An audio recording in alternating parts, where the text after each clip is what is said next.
আসসালামু আলাইকুম। আরবিডি নিউজের সর্বশেষ আন্তর্জাতিক সংবাদে সবাইকে আমন্ত্রণ জানাচ্ছি। সঙ্গে আছি আমি রাজীব। প্রথমেই জেনে নেওয়া যাক কী থাকছে এখনকার সংবাদে।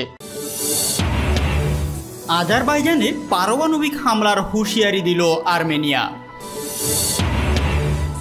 ইরান মধ্যপ্রাচ্যে ধ্বংসাত্মক তৎপরতা চালাচ্ছে দাবি করছেন মাইক পম্পেও, যেটা মিথ্যাচার। ইহুদিবাদী ইসরায়েলকে পরমাণু অস্ত্র ধ্বংসে বাধ্য করতে হবে ইরানের হুঁশিয়ারি। শারীরিক অবস্থার অবনতি, ডোনাল্ড ট্রাম্পকে নেওয়া হলো হাসপাতালে। এবং সর্বশেষ থাকছে তুরস্ককে ইউরোপীয় ইউনিয়নের নিষেধাজ্ঞার হুমকি। এতক্ষণ প্রধান অংশগুলো শুনলেন, এখন বিস্তারিত। তবে তার আগে রিকোয়েস্ট থাকবে ভিডিওটিতে একটি লাইক দিয়ে সাথেই থাকুন। বিতর্কিত নাগরানো কারাবাক অঞ্চলের দখলদারিত্ব নিয়ে প্রতিবেশী রাষ্ট্র আজারবাইজান এবং আর্মেনিয়ার সীমান্ত সংঘর্ষ ক্রমেই যুদ্ধের দিকে মোড় নিচ্ছে। প্রয়োজনে পরমাণু অস্ত্র প্রয়োগের হুঁশিয়ারি দিয়েছে আর্মেনিয়া। গত 27 সেপ্টেম্বর রবিবার রাতে আজারবাইজান সেনা নাগরানো কারাবাক সংলগ্ন আর্মেনিয়া নিয়ন্ত্রিত অঞ্চলের দখল নিতে অভিযান চালায়। তাদের প্রতিরোধ করে সেখানকার সংখ্যাগরিষ্ঠ আর্মেনীয় বাসিন্দাদের মিলিশিয়া বাহিনী আরশাক ডিফেন্স আর্মি। এরপর সংঘর্ষে জড়িয়ে পড়ে আর্মেনিয়া ফৌজও। দীর্ঘ 6 দিনের লড়াইয়ে দুপক্ষের বেশ কিছু ট্যাঙ্ক, হেলিকপ্টার ও ড্রোন ধ্বংস হয়েছে। দুপক্ষের কয়েকশো সেনার পাশাপাশি বহু বেসামরিক নাগরিক হতাহত হয়েছেন। আর্মেনিয়া হুমকি দিয়েছে প্রয়োজনে পরমাণু অস্ত্রবাহী দূরপাল্লার রুশ ক্ষেপণাস্ত্র ব্যবহার করা হবে। সাবেক সোভিয়েত ইউনিয়নের দুই প্রজাতন্ত্রের লড়াইয়ে ইতিমধ্যে জড়িয়ে পড়েছে বিশ্বের বেশ কিছু দেশ। মুসলিম রাষ্ট্র আজারবাইজানকে প্রকাশ্য সমর্থন জানিয়েছে তুরস্ক। অন্যদিকে খ্রিস্টান সংখ্যাগরিষ্ঠ আর্মেনিয়ার প্রতি ঝুঁকে রয়েছে যুক্তরাষ্ট্র, ফ্রান্স সহ পশ্চিমা বিশ্ব এবং রাশিয়া। আর্মেনিয়া আজারবাইজান দ্বন্দ্বে সামরিক হস্তক্ষেপ না করার জন্য ন্যাটো ও রাশিয়ার প্রতি আহ্বান জানিয়েছে তুরস্কের প্রেসিডেন্ট রিসেপ তাইপ এরদোয়ান। তুরস্কের পার্লামেন্টের এক বক্তৃতায় তিনি বলেছেন, অবিলম্বে সংঘর্ষ বিরতি কার্যকর করে নাগরানো কারাবাক সহ অধিকৃত এলাকাগুলো থেকে আর্মেনীয় সেনাকে সরতে হবে। 4400 বর্গ কিলোমিটারের নাগরানো কারাবাক অধিকার নিয়ে আর্মেনিয়া আজারবাইজান মতবিরোধের সূচনা 1988 সাল থেকে। 1991 সালে সোভিয়েত ইউনিয়নের পতনের পর সদ্য স্বাধীন দুই দেশের মতবিরোধ গড়ায় সামরিক সংঘাতে। সোভিয়েত জামানায় আজারবাইজানের অন্তর্ভুক্ত এই অঞ্চলের প্রায় 1.5 লাখ বাসিন্দার অধিকাংশই আর্মেনীয় খ্রিস্টান। 1994 সালে সীমান্ত সংঘর্ষের পর থেকে নাগরানো কারাবাক এবং আশেপাশের বেশ কিছু অঞ্চল প্রত্যক্ষ বা পরোক্ষভাবে আর্মেনিয়ার নিয়ন্ত্রণে। 2016 সালেও ওই এলাকার দখল নিতে অভিযান চালিয়ে ব্যর্থ হয়েছিল আজারবাইজান ফৌজ। আজারবাইজানের প্রেসিডেন্ট ইলহাম আলিয়েভ সেপ্টেম্বরের শুরুর দিকে ওই এলাকা দখলমুক্ত করার ঘোষণা দেন। 27 সেপ্টেম্বর রাতে নাগরানো কারাবাকের রাজধানী স্টেপনাকর্টস সহ কয়েকটি শহরকে নিশানা করে অভিযান চালায় আজারবাইজানের স্থল ও বিমান বাহিনী। এরপর থেকেই লড়াই ক্রমশ তীব্র হতে শুরু করেছে। আর্মেনিয়াদের মদতপুষ্ট আরশাক ডিফেন্স আর্মি স্বীকার করেছে নাগরানো কারাবাকের কিছু অংশ দখল করেছে আজারবাইজান ফৌজ। এক টেলিফোন কথোপকথনের সূত্র ধরে আর্মেনিয়ার সংবাদ মাধ্যমের অভিযোগ, আজারবাইজানের হয়ে লড়াইয়ে অংশ নিচ্ছে পাক সেনা। অডিও ক্লিপে আজারবাইজানের দুই ব্যক্তিকে পাক সেনার উপস্থিতি নিয়ে কথা বলতে শোনা যাচ্ছে। উল্লেখ্য, 70-এর দশকে পশ্চিম এশিয়ার যুদ্ধের সময় আরব জোটের পক্ষে প্রত্যক্ষভাবে ইসরায়েল বিরোধী যুদ্ধে অংশ নিয়েছিল পাক ফৌজ। আর্মেনিয়া সেনার অভিযোগ, আজারবাইজানের পক্ষে তুরস্ক তাদের F-16 যুদ্ধ বিমান পাঠিয়েছে। বিমান হামলায় তাদের বিমান বাহিনীর একটি যুদ্ধ বিমান ধ্বংস হয়েছে। আজারবাইজান সিরিয়া থেকেও ভাড়াটে সেনা এনেছে বলে অভিযোগ। অন্যদিকে আর্মেনিয়ার সমর্থনে রুশ সেনার আগমনের খবর মিলছে। রাশিয়ার প্রেসিডেন্ট ভ্লাদিমির পুতিন এবং ফ্রান্সের প্রেসিডেন্ট ইমানুয়েল ম্যাক্রন অবিলম্বে সংঘর্ষ বিরতির বার্তা দিয়েছেন দুদেশকেই। পুতিন রুশ সেনা কর্মকর্তা ও নিরাপত্তা বিশেষজ্ঞদের সঙ্গে নাগরানো কারাবাক পরিস্থিতি নিয়ে আলোচনাও করেছেন। জাতিসংঘের মহাসচিব অ্যান্তনিও গুতেরেসও চলতি সপ্তাহে সংঘর্ষ বিরতির আবেদন জানিয়েছেন আর্মেনিয়া ও আজারবাইজানের কাছে। গত 5 বছরে সীমান্ত পরিস্থিতি নিয়ে একাধিকবার বৈঠক করেছেন আর্মেনিয়া ও আজারবাইজান, কিন্তু সাময়িক শান্তি ফিরলেও নাগরানো কারাবাখ নিয়ে কোনো সমাধানের সূত্র মেলেনি। আন্তর্জাতিক সামরিক পর্যবেক্ষক সংস্থা গ্লোবাল ফায়ার পাওয়ারের 2020 সালের রিপোর্টে বলেছে, সামরিক শক্তির দিক থেকে বিশ্বের 138টি দেশের মধ্যে আজারবাইজানের অবস্থা 64তম, আর্মেনিয়া 111তে। আজারবাইজানের সশস্ত্র বাহিনীর মোট সদস্য সংখ্যা 1,26,000, সংরক্ষিত বাহিনীতে রয়েছে 3 লাখ যোদ্ধা। অন্যদিকে আর্মেনিয়ার সৈন্য সংখ্যা 45,000 এবং সংরক্ষিত সেনা 2 লাখ। তবে সহযোগী আরশাক ডিফেন্স আর্মিতে রয়েছে প্রায় 25,000 যোদ্ধা।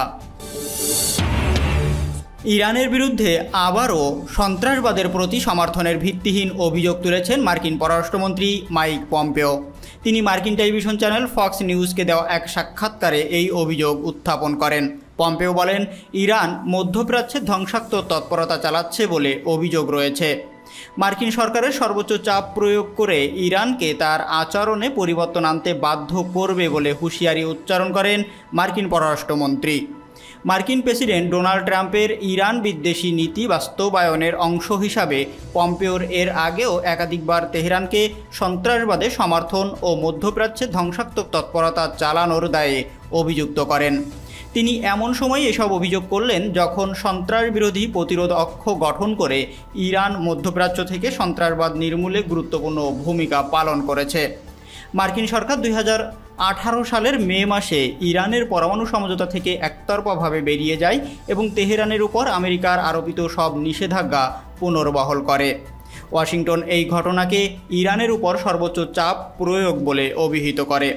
আন্তর্জাতিক সমাজের পক্ষ থেকে আমেরিকার এই পদক্ষেপের তীব্র নিন্দা জানানো হয়। মধ্যপ্রাচ্যে আমেরিকা, ইসরায়েল, সৌদি ষড়যন্ত্র ব্যর্থ করে দেওয়ার কাজে এই অঞ্চলের প্রতিরোধ অক্ষের প্রধান সদস্য ইরান গুরুত্বপূর্ণ ভূমিকা পালন করছে বলে পর্যবেক্ষকরা মনে করছেন। ইরানের পররাষ্ট্রমন্ত্রী মোহাম্মদ জাওয়াদ জারিফ ইহুদিবাদী ইসরায়েলকে তার পরমাণু অস্ত্র ভাণ্ডার ধ্বংস করতে বাধ্য করার জন্য আন্তর্জাতিক সমাজের প্রতি আহ্বান জানিয়েছেন। তিনি বলেছেন, ইসরায়েল যাতে পরমাণু অস্ত্র বিস্তার রোধে চুক্তি বা এনটিপিতে সই করে সে বিষয়ে নিশ্চিত করতে হবে। জারিফ শুক্রবার জাতিসংঘের পক্ষ থেকে পরমাণু অস্ত্র নির্মূল বিষয়ক একটি জাতিসংঘ আন্তর্জাতিক ভার্চুয়াল সম্মেলনে দেওয়া ভাষণে এই আহ্বান জানান। বিশ্বের প্রথম ও একমাত্র পরমাণু অস্ত্র ব্যবহারকারী দেশ আমেরিকার তীব্র সমালোচনা করে জারিফ বলেন, জাতিসংঘের এই ফোরামের মাধ্যমে গোটা বিশ্ব পরমাণু অস্ত্রের দুঃস্বপ্ন থেকে মুক্তি পাবে বলে ইরান আশা করছে। ইরানের পররাষ্ট্রমন্ত্রী বলেন, বিশ্বের পরমাণু অস্ত্রধর সবগুলো দেশকে এনপিটি চুক্তির আওতায় এনে তাদের এইসব গণবিধ্বংসী অস্ত্র ধ্বংস করার সময়সীমা নির্ধারণ করে দিতে হবে। জারিফ মার্কিন সরকারের তীব্র সমালোচনা করে বলেন, আমেরিকা একদিকে নিজের পরমাণু অস্ত্র ভাণ্ডারকে সমৃদ্ধ করছে এবং অন্যদিকে যেসব দেশ শান্তিপূর্ণ কাজে পরমাণু অস্ত্র ব্যবহার করতে চায় তাদেরকে বাধা দিচ্ছে। ইরানের পরমাণু সমঝোতা ও রাশিয়ার সঙ্গে স্বাক্ষরিত ক্ষেপণাস্ত্র চুক্তি থেকে আমেরিকার বেরিয়ে যাওয়াকে তিনি এনপিটি চুক্তির প্রতি বড় ধরনের আঘাত বলেই মন্তব্য করেন। প্রাণঘাতী করোনা ভাইরাসে আক্রান্ত হওয়ার 24 ঘন্টা পার হওয়ার আগেই হাসপাতালে নেওয়া হলো মার্কিন প্রেসিডেন্ট ডোনাল্ড ট্রাম্পকে। দেশটির কর্মকর্তারা জানান, শুক্রবার ট্রাম্পের শারীরিক অবস্থার অবনতি হওয়ায় তাকে Walter read national military medical সেন্টারে নেওয়া হয়েছে। হোয়াইট হাউসের পক্ষ থেকে বলা হয়েছে, করোনায় আক্রান্ত হওয়ার পর ট্রাম্প সামরিক হাসপাতালে কয়েকদিন থাকবেন। কর্মকর্তারা বলেছেন, সতর্কতা হিসাবেই প্রেসিডেন্ট ট্রাম্পকে হাসপাতালে নেওয়া। এর আগে বৃহস্পতিবার জানা যায় ট্রাম্পের শরীরে করোনার মৃদু প্রভাব আছে। হোয়াইট হাউসের এক মুখপাত্র বিবৃতিতে বলেন, প্রেসিডেন্ট ট্রাম্প চাঙ্গা মনোবলে আছেন, তার করোনার মৃদু লক্ষণ রয়েছে এবং তিনি দিনভর কাজ করে চলেছেন। এছাড়া first lady Melania Trump tweet বার্তায় বলেছেন, তারও শরীরে করোনার মৃদু লক্ষণ, কিন্তু তিনি ভালো বোধ করছেন। মার্কিন স্থানীয় সময় বৃহস্পতিবার দিবাগত রাতে ট্রাম্প একটি টুইট বার্তায় নিজের করোনা আক্রান্ত হওয়ার খবর নিশ্চিত করেন। সে সময় টুইট বার্তায় ট্রাম্প বলেন, যুক্তরাষ্ট্রের ফার্স্ট লেডি এবং আমি করোনা ভাইরাস পজিটিভ হয়েছি। আমরা অবিলম্বে আমাদের কোয়ারেন্টাইন এবং সুস্থ হওয়ার প্রক্রিয়া শুরু করব। সামুদ্রিক সীমানা এবং জ্বালানি সম্পদ নিয়ে গ্রিসের সঙ্গে বিবাদের জেরে উস্কানি ও বল প্রয়োগের অভিযোগে তুরস্ককে নিষেধাজ্ঞার হুমকি দিল ইউরোপীয় ইউনিয়ন। পূর্ব ভূমধ্যসাগরে একতরফা পদক্ষেপ নেওয়া থেকে বিরত থাকার জন্য আঙ্কারার প্রতি আহ্বান জানিয়েছেন ইউরোপীয় ইউনিয়নের president Ursula von der Leyen.